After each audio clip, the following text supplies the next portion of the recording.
सुना सुना लोकगीत सब सुना भी आते के बाद डुएट सॉन्ग सबसे हुए होते हैं कि लेने आया मेरा चाची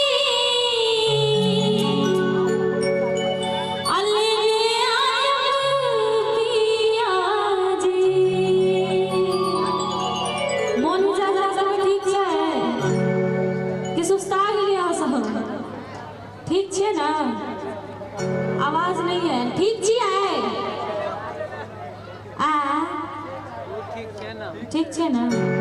तो सुनियो कि लेने आया मेरा चाची लेने आया पिया जी चाची चाची सबके तरफ सुनते रहो चाची अच्छा महावीर सब तो अपने बात में लागल छथिन आ हिनके कहै छी पीला साड़ी अही अपने बात में आंसू लागल छी अही सब के तरफ से कहै छी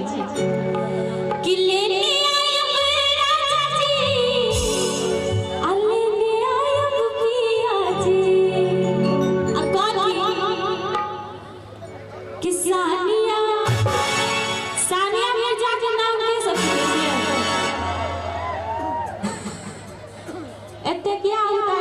पाकिस्तान में भी आए थे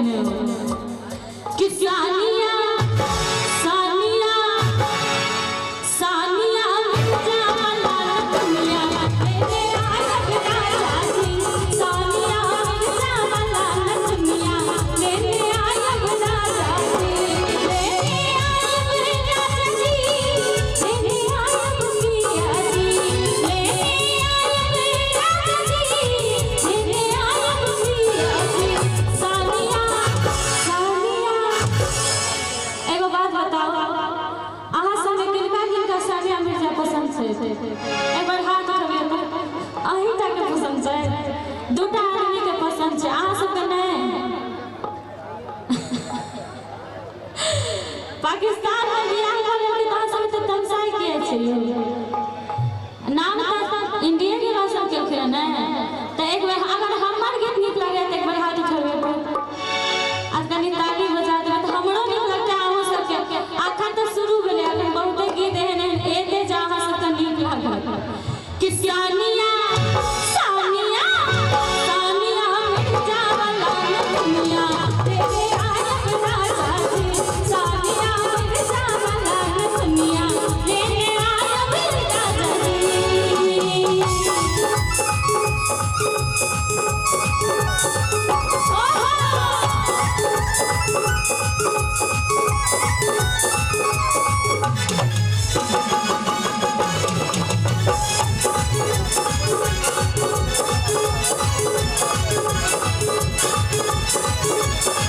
पटना में पायल बनारस की साड़ी झुमका के